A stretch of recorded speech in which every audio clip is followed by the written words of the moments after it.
بسم الله الرحمن الرحيم. ياسين والقرآن الحكيم إنك لمن المرسلين على صراط مستقيم تنزيل العزيز الرحيم لتنذر قوما ما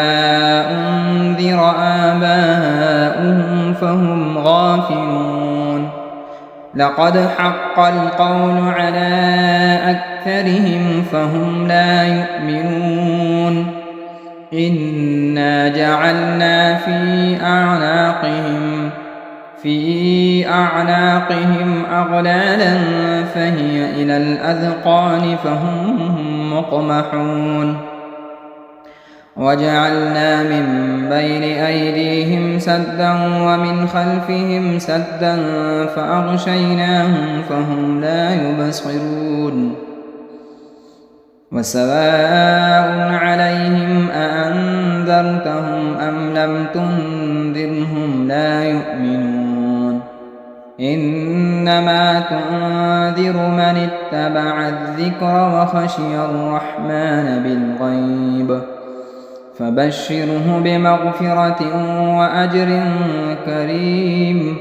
إنا نحن نحيي الموتى ونكتب ما قدموا وآثارهم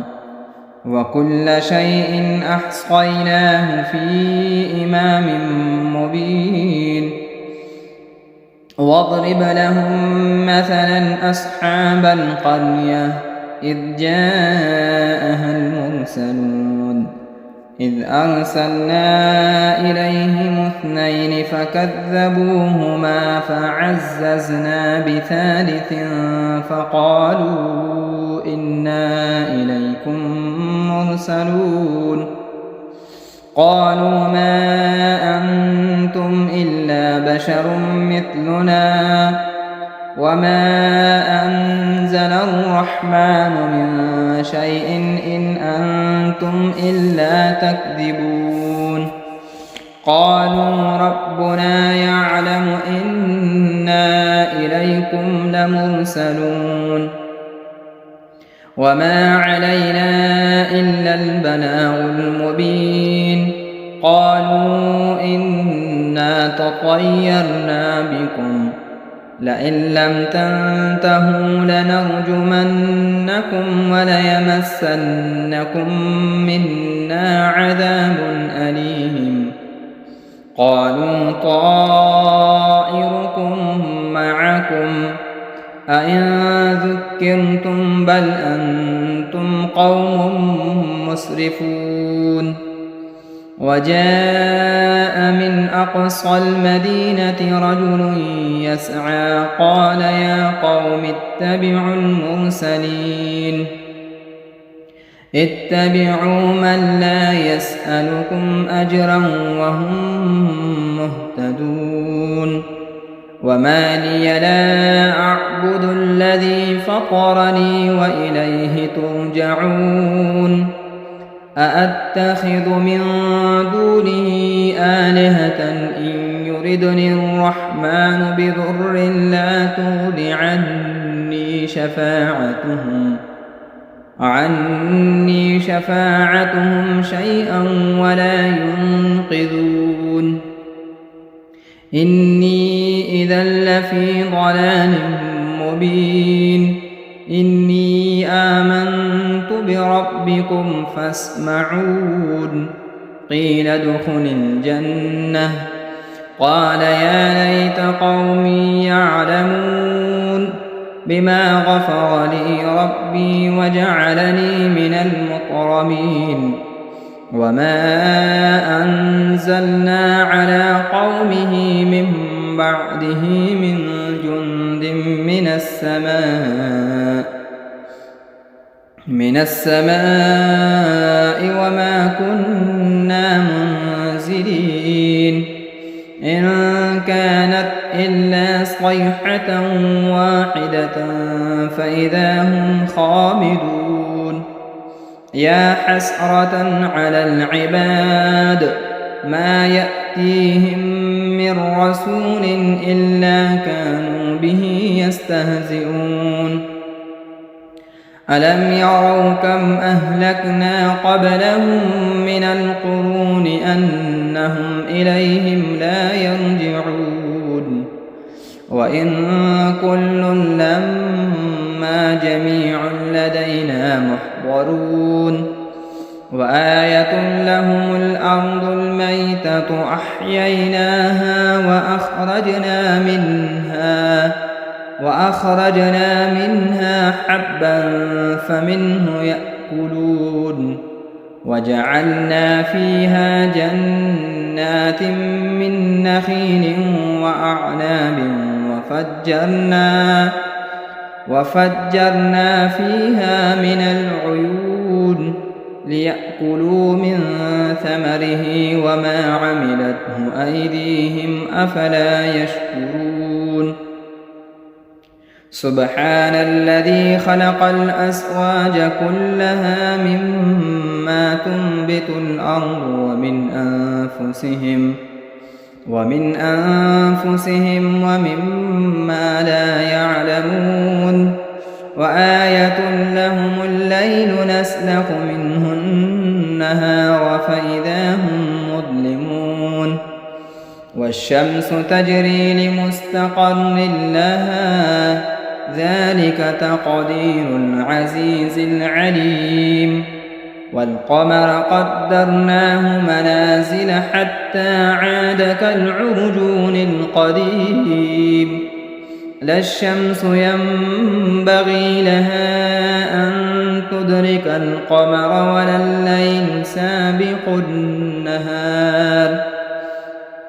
وكل في فلك يسبحون وآية لهم أنا حملنا ذريتهم في الفلك المشحون وخلقنا لهم من مثله ما يركبون وإن نشأ نغرقهم فلا صريخ لهم ولا هم ينقذون إلا رحمة منا ومتاعا إلى حين وإذا قيل لهم اتقوا ما بين أيديكم وما خلفكم لعلكم ترحمون وما تأتيهم من آية من آيات ربهم إلا كانوا عنها معرضين وإذا قيل لهم أنفقوا مما رزقكم الله قال الذين كفروا للذين آمنوا أنطعم من لو يشاء الله أطعمه إن أنتم إلا في ضلال مبين ويقولون متى هذا الوعد إن كنتم صادقين ما ينظرون إلا صيحة واحدة تأخذهم وهم يخصمون فلا يستطيعون توصية ولا إلى أهلهم يرجعون ونفخ في الصور فإذا هم من الأجداث إلى ربهم ينسلون قالوا يا ويلنا من بعثنا من مرقدنا هذا ما وعد الرحمن وصدق المرسلون إن كانت إلا صيحة واحدة فإذا هم جميع لدينا محضرون فاليوم لا تظلم نفس شيئا ولا تجزون إلا ما كنتم تعملون إن أصحاب الجنة اليوم في شغل فاكهون هم وأزواجهم في ظلال على الأرائك متكئون لهم فيها فاكهة ولهم ما يدعون سلام قولا من رب رحيم وامتازوا اليوم أيها المجرمون ألم أعهد إليكم يا بني آدم ألا تعبدوا الشيطان إنه لكم عدو مبين وأن اعبدوني هذا صراط مستقيم ولقد أضل منكم جبلا كثيرا أفلم تكونوا تعقلون هذه جهنم التي كنتم توعدون اصلوها اليوم بما كنتم تكفرون اليوم نختم على أفواههم وتكلمنا أيديهم وتشهد أرجلهم بما كانوا يكسبون ولو نشاء لطمسنا على أعينهم فاستبقوا الصراط فأنى يبصرون ولو نشاء لمسخناهم على مكانتهم فما استطاعوا مضيا ولا يرجعون ومن نعمره ننكسه في الخلق أفلا يعقلون وما علمناه الشعر وما ينبغي له إن هو إلا ذكر وقرآن مبين لينذر من كان حيا ويحق القول على الكافرين أولم يروا أنا خلقنا لهم مما عملت أيدينا أنعاما فهم لها مالكون وذللناها لهم فمنها ركوبهم ومنها يأكلون ولهم فيها منافع ومشارب أفلا يشكرون واتخذوا من دون الله آلهة لعلهم ينصرون لا يستطيعون نصرهم وهم لهم جند محضرون فلا يحزنك قولهم إنا نعلم ما يسرون وما يعلنون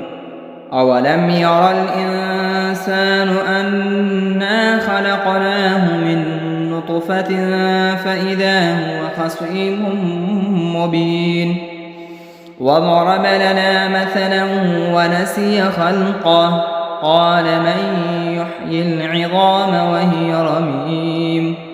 قل يحييها الذي أنشأها أول مرة وهو بكل خلق عليم الذي جعل لكم من الشجر الأخضر نارا فإذا أنتم منه توقدون أوليس الذي خلق السماوات والأرض بقادر على أن يخلق مثلهم بلى وهو الخلاق العليم إنما أمره إذا أراد شيئا أن يقول له كن فيكون فسبحان الذي بيده ملكوت كل شيء وإليه ترجعون بسم الله الرحمن الرحيم الرحمن علم القرآن خلق الإنسان علمه البيان الشمس والقمر بحسبان والنجم والشجر يسجدان والسماء رفعها ووضع الميزان ألا تطغوا في الميزان وأقيموا الوزن بالقسط ولا تخسروا الميزان والأرض وضعها للأنام فيها فاكهة والنخل ذات الأكمام والحب ذو العصف والريحان فبأي آلاء ربكما تكذبان خلق الإنسان من صلصال كالفخار وخلق الجان من مارج من نار فبأي آلاء ربكما تكذبان رب المشرقين ورب المغربين فبأي آلاء ربكما تكذبان مرج البحرين يلتقيان بينهما برزخ لا يبغيان فبأي آلاء ربكما تكذبان يخرج منهما اللؤلؤ والمرجان فبأي آلاء ربكما تكذبان وله الجوار المنشآت في البحر كالأعلام فبأي آلاء ربكما تكذبان كل من عليها فان ويبقى وجه ربك ذو الجلال والإكرام فبأي آلاء ربكما تكذبان يسأله من في السماوات والأرض كل يوم هو في شأن فبأي آلاء ربكما تكذبان سنفرغ لكم أيها الثقلان فبأي آلاء ربكما تكذبان يا معشر الجن والإنس إن استطعتم أن تنفذوا من أقطار السماوات والأرض فانفذوا لا تنفذون إلا بسلطان فبأي آلاء ربكما تكذبان يرسل عليكما شؤاد من نار ونحاس فلا تنتصران فبأي آلاء ربكما تكذبان فإذا انشقت السماء فكانت وردة كالدهان فبأي آلاء ربكما تكذبان فيومئذ لا يسأل عن ذنبه إنس ولا جان فبأي آلاء ربكما تكذبان يعرف المجرمون بسيماهم فيؤخذ بالنواصي والأقدام فبأي آلاء ربكما تكذبان هذه جهنم التي يكذب بها المجرمون يطوفون بينها وبين حميم آن فبأي آلاء ربكما تكذبان ولمن خاف مقام ربه جنتان فبأي آلاء ربكما تكذبان ذواتا أفنان فبأي آلاء ربكما تكذبان فيهما عينان تجريان فبأي آلاء ربكما تكذبان فيهما من كل فاكهة زوجان فبأي آلاء ربكما تكذبان متكئين على فرش بطائنها من استبرق وجنى الجنتين دان فبأي آلاء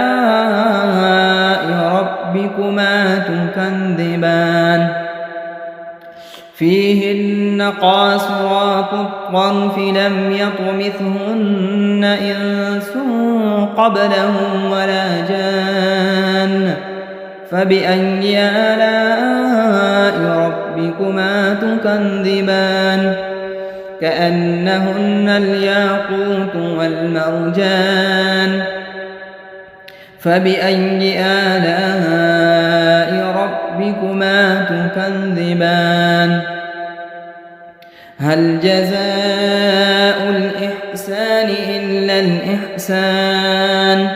فبأي آلاء ربكما تكذبان ومن دونهما جنتان فبأي آلاء ربكما تكذبان مدهامتان فبأي آلاء ربكما تكذبان فيهما عينان نضاختان فبأي آلاء ربكما تكذبان فيهما فاكهة ونخل ورمان فبأي آلاء ربكما تكذبان فيهن خيرات حسان فبأي آلاء ربكما تكذبان حور مقصورات في الخيام فبأي آلاء ربكما تكذبان لم يطمثهن إنس قبلهم ولا جان فبأي آلاء ربكما تكذبان متكئين على رفرف خضر وعبقري حسان فبأي آلاء ربكما تكذبان تبارك اسم ربك ذي الجلال والإكرام بسم الله الرحمن الرحيم إذا وقعت الواقعة ليس لوقعتها كاذبة خافضة رافعة إذا رجت الأرض رجا وبست الجبال بسا فكانت هباء منبثا وكنتم أزواجا ثلاثا فأصحاب الميمنة ما أصحاب الميمنة وأصحاب المشأمة ما أصحاب المشأمة والسابقون السابقون أولئك المقربون في جنات النعيم ثلة من الأولين وقليل من الآخرين على سرر موضونة متكئين عليها متقابلين يطوف عليهم ولدان مخلدون بأكواب وأباريق وكأس من معين لا يصدعون عنها ولا ينزفون وفاكهة مما يتخيرون ولحم طير مما يشتهون وحور عين كأمثال اللؤلؤ المكنون جزاء بما كانوا يعملون لا يسمعون فيها لغوا ولا تأثيما إلا قيلا سلاما سلاما وأصحاب اليمين ما أصحاب اليمين في سدر مخضود وطلح ممدود وظل ممدود وماء مسكوب وفاكهة كثيرة لا مقطوعة ولا ممنوعة وفرش مرفوعة إنا أنشأناهن إنشاء فجعلناهن أبكارا عربا أترابا لأصحاب اليمين ثلة من الأولين وثلة من الآخرين وأصحاب الشمال ما أصحاب الشمال في سموم وحميم وظل من يحموم لا بارد ولا كريم إنهم كانوا قبل ذلك مترفين وكانوا يصرون على الحنث العظيم وكانوا يقولون أئذا متنا وكنا ترابا وعظاما أئنا لمبعوثون أوآباؤنا الأولون قل إن الأولين والآخرين لمجموعون إلى ميقات يوم معلوم ثم إنكم أيها الضالون المكذبون لآكلون من شجر من زقوم فمالئون منها البطون فشاربون عليه من الحميم فشاربون شرب الهيم هذا نزلهم يوم الدين نحن خلقناكم فلولا تصدقون أفرأيتم ما تمنون أأنتم تخلقونه أم نحن الخالقون نحن قدرنا بينكم الموت وما نحن بمسبوقين على أن نبدل أمثالكم وننشئكم فيما لا تعلمون ولقد علمتم النشأة الأولى فلولا تذكرون أفرأيتم ما تحرثون أأنتم تزرعونه أم نحن الزارعون لو نشاء لجعلناه حطاما فظلتم تفكهون إنا لمغرمون بل نحن محرومون أفرأيتم الماء الذي تشربون أأنتم أنزلتموه من المزن أم نحن المنزلون لو نشاء جعلناه أجاجا فلولا تشكرون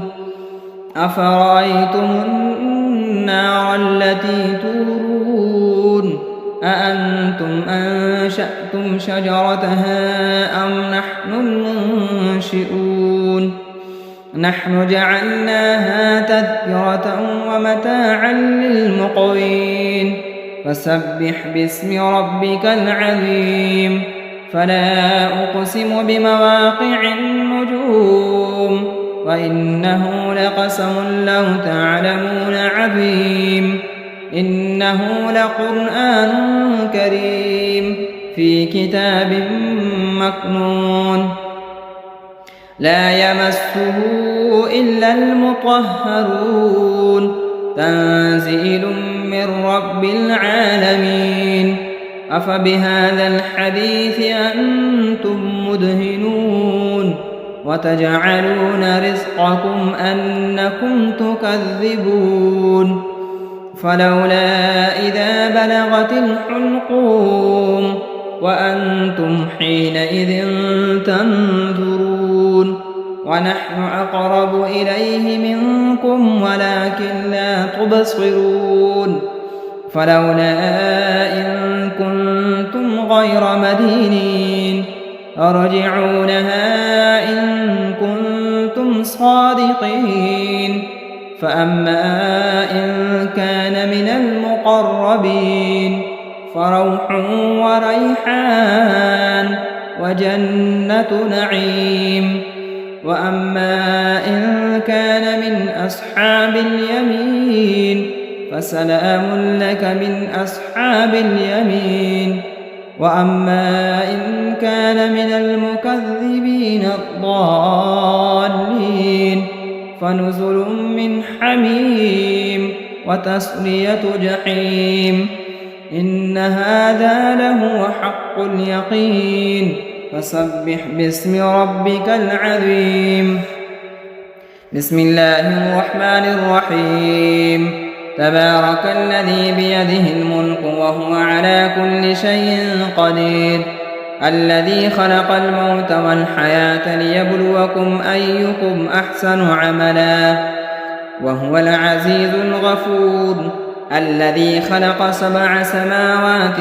طباقا ما ترى في خلق الرحمن من تفاوت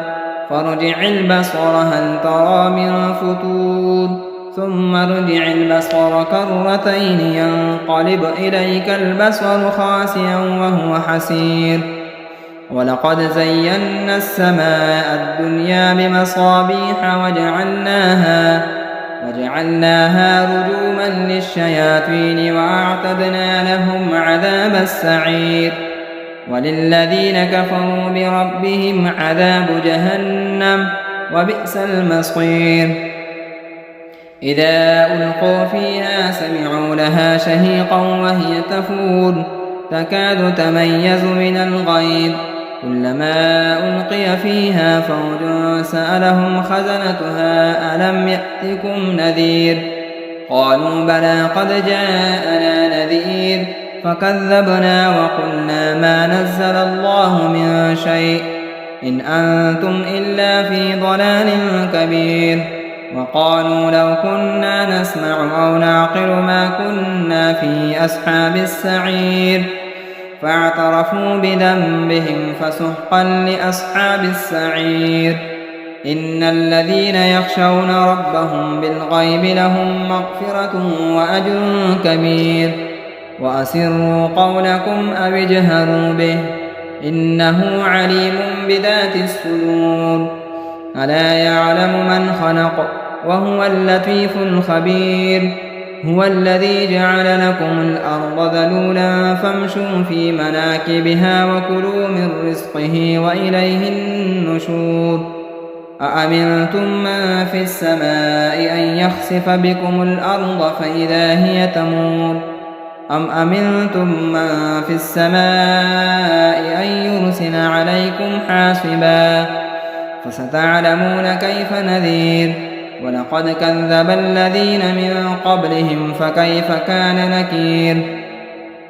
أولم يروا إلى الطير فوقهم صافات ويقبض ما يمسكهن إلا الرحمن إنه بكل شيء بصير أمن هذا الذي هو جند لكم ينصركم من دون الرحمن إن الكافرون إلا في غرور أمن هذا الذي يرزقكم إن أمسك رزقه بل لجوا في عتو ونفور أفمن يمشي مكبا على وجهه أهدى أم من يمشي سويا على صراط مستقيم قل هو الذي أنشأكم وجعل لكم السمع والأبصار والأفئدة قليلا ما تشكرون قل هو الذي ذرأكم في الأرض وإليه تحشرون ويقولون متى هذا الوعد إن كنتم صادقين قل إنما العلم عند الله وإنما أنا نذير مبين فلما رأوه زلفة سيئت وجوه الذين كفروا وقيل هذا الذي كنتم به تدعون قل أرأيتم إن أهلكني الله ومن معي أو رحمنا فمن يجير الكافرين من عذاب أليم قل هو الرحمن آمنا به وعليه توكلنا فستعلمون من هو في ضلال مبين قل أرأيتم إن أصبح ماؤكم غورا فمن يأتيكم بماء معين صدق الله مولانا العظيم.